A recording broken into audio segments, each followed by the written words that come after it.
Olá, iluminados! Satisfação reencontrá-los aqui no nosso canal do YouTube, canal do professor Bernardo Araújo da Luz, esse é o nome. Se inscrevam, curtam, compartilhem, ativem o sininho, aquela coisa toda, para a gente continuar gerando conteúdo sem qualquer ônus para vossas excelências, beleza? Gurizada, hoje eu estou inaugurando aqui uma nova maneira de interação com vossas excelências. A ideia é a cada semana comentar uma questão que for objeto de cobrança no exame de ordem, e hoje inicio já com uma questão deste último exame, que foi realmente um banho de sangue, uma selvageria, uma carnificina, né? Um elevado índice de reprovação, infelizmente, uma prova completamente fora dos padrões, então não se sinta incapaz. De fato, o problema não é contigo, jovem padawan. O problema não é contigo, cara pálida. É preciso identificar o contexto, né? Foi uma prova completamente fora de órbita e, além disso, num momento de muita dificuldade que todos nós perpassamos, não é? A partir do contexto pandêmico, né? Da realidade pandêmica que vivenciamos, não é? Então, senhoras e senhores, essa é a proposta. A cada semana gravarei um pequeno vídeo enfrentando o problema de uma questão cobrada no exame de ordem e ilustrando isso com a análise do pano de fundo daquela questão, do conteúdo que for exigido de vossas excelências. Beleza? Antes disso, gurizada, quero fazer um pequeno merchan. Meu segundo livro, Absolvição Sumária. Tribunal... cabeça tá batendo pino. Tribunal do Júri e Absolvição Sumária, com o selo da Paco Editorial. Tá 36 pilinhas no site da Amazon. Cola lá, gurizada. Tá barbadinha. No site da editora também, 36 pilichas. Beleza? Quem curte aí processo penal, Tribunal do Júri, é um livro bastante provocador, certo? Vocês vão gostar. Leiam que gostarão. Tenho certeza. Gurizada, eu escolhi aqui a questão de número 59 da prova tipo 1, beleza? Questão de direito penal, crimes em espécie, né? Especificamente, neste caso, crimes contra a administração pública, crimes contra a administração da justiça. Tranquilo? Molhando a garguix. Então vamos lá, vamos ler o comando da questão e aí a gente passa a esmiuçar essa controvérsia posta pela gloriosa GV. Vamos lá.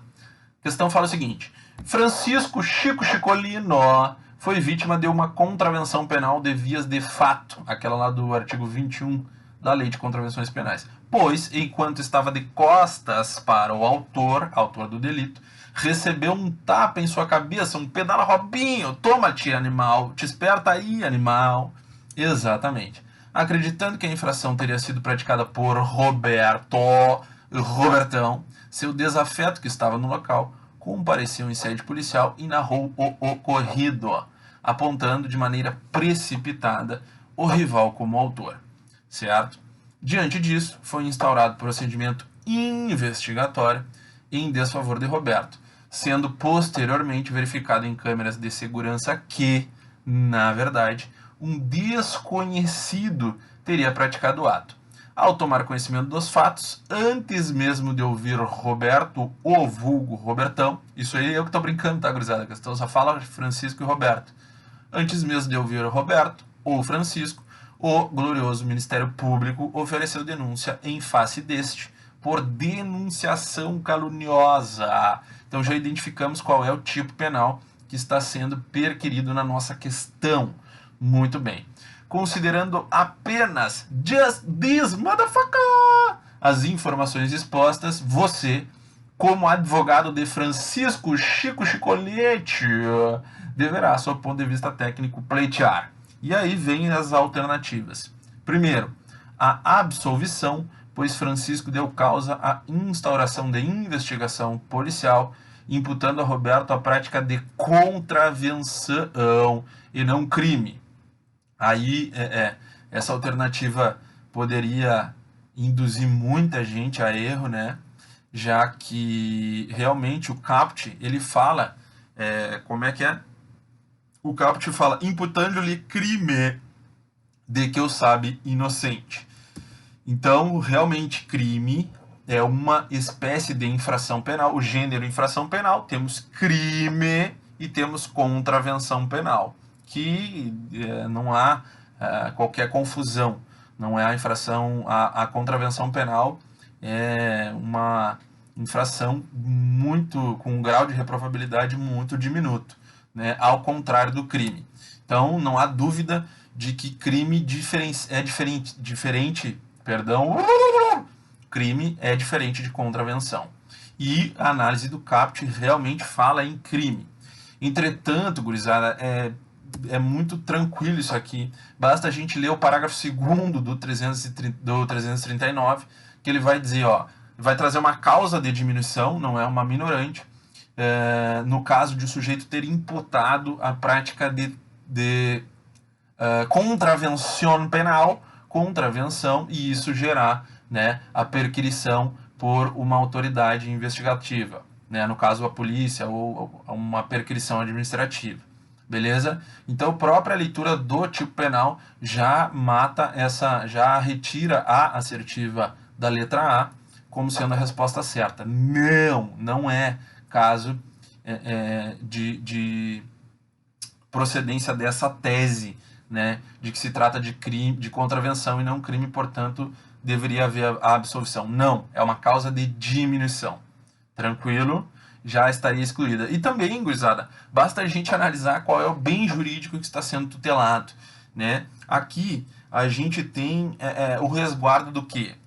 Do desenvolvimento da atividade investigativa, certo? Então, as atividades policiais e administrativas é que são tuteladas, são resguardadas. Para quê? Para, ao fim e ao cabo, avalizar a atuação provocada do judiciário. Por isso, crimes contra a administração da justiça. Percebem?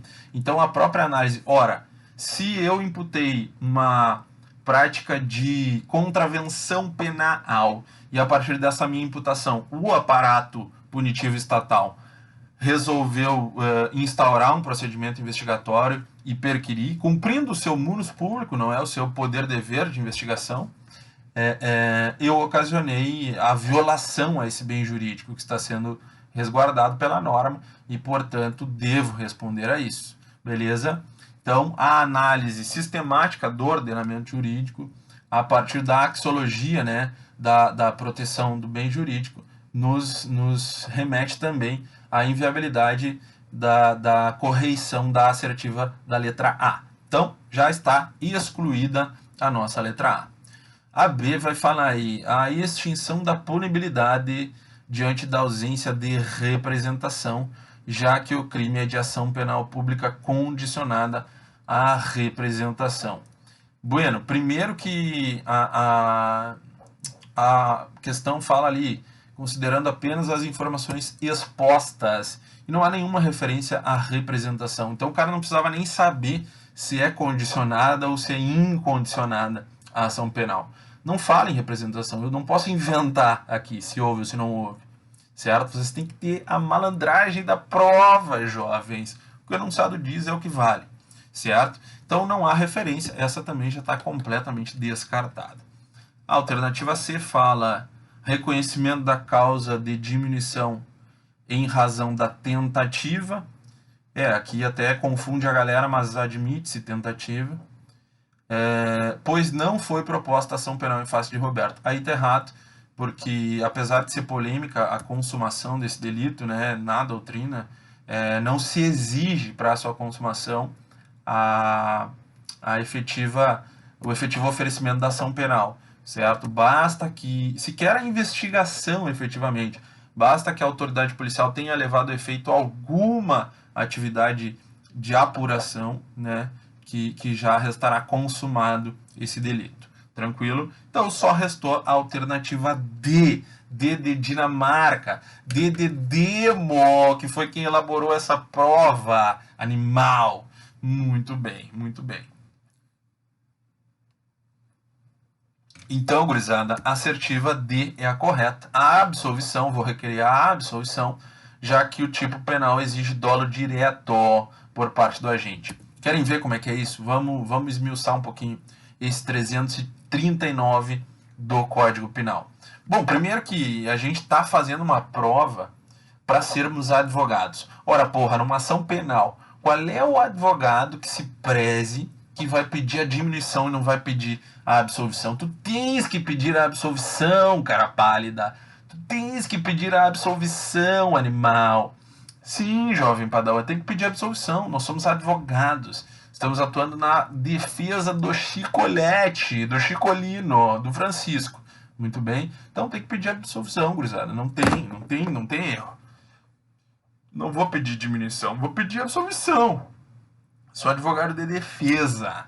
Exatamente. Tá? Mas vamos lá. O tipo penal do 339 que prevê a capitulação penal da denunciação caluniosa. Da denunciação caluniosa. Beleza? A pena de reclusão de 2 a 8 anos, uma pena elevada para os padrões, né? Uma pena bem relevante. O bem jurídico, como eu disse, é o desenvolvimento das atividades policiais e administrativas, né? Que se correlacionem com a atividade judiciária. Tranquilo? Beleza. É um crime comum, né? Qualquer pessoa pode realizar.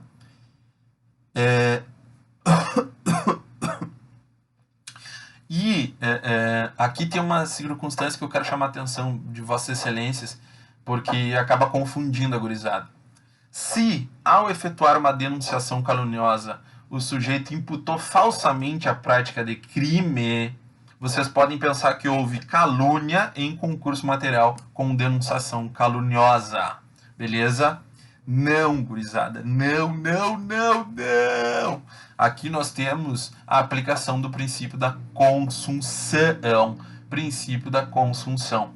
O crime de calúnia é absorvido pelo crime de denunciação caluniosa. Beleza? Então o cara não vai responder pelos dois. O plus absorve o minus. Beleza? Então o crime de maior gravidade vai absorver o de menor. Por quê? Porque a calúnia foi meio para a obtenção do resultado de denunciação caluniosa. Tranquilo? Então não há que se falar em concurso material. O cara não vai responder por calúnia mais denunciação caluniosa. Não. Vai ser absorvida a aplicação do princípio da consunção. Isso também é uma pegadinha ótima de questão de prova. Tá? Então guardem esta informação. Beleza? Tranquilo? Muito bem. Muito bem.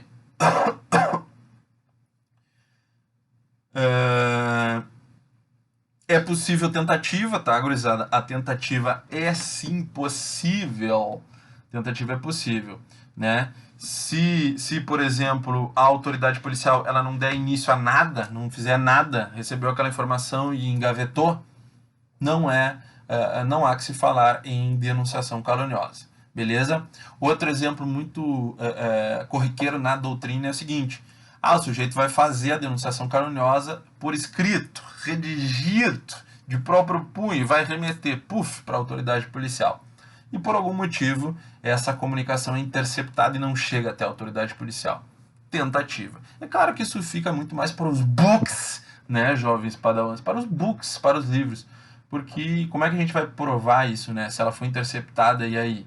Como é que a gente vai fazer prova da prática delituosa? É muito complicado, né? Mas, teoricamente, é admissível a tentativa e este é um exemplo. Tranquilo? Importante também saber para a tua prova, por quê? Porque essas coisas não corriqueiras costumam ser cobradas. Beleza? Prossigo. Então, gurizada, eu quero aqui chamar a atenção para uma observação que o professor César Roberto Bittencourt, o Bittencas, glorioso Bittencourt, meu conterrâneo, hoje radicado em Brasília, né, um penalista do mais elevado gabarito. Aliás, indico sempre para os meus alunos o manual dele, né, Tratado de Direito Penal do professor César Roberto Bittencourt. Ele é fera, é colorado, né, o único problema que ele tem é que é colorado, mas é um cara realmente muito bom.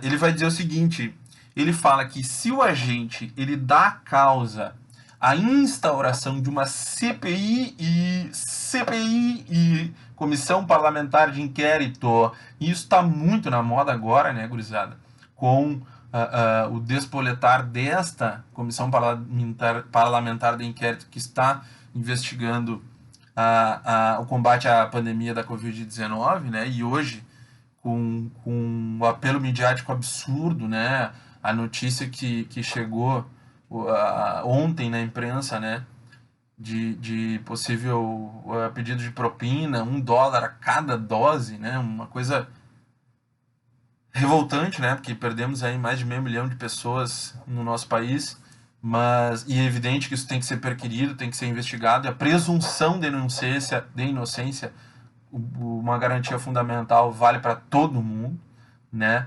mas isso está na moda, isso é o pão quente, isso está na ordem do dia. Então é importante essa observação que traz o professor César Roberto Bittencourt.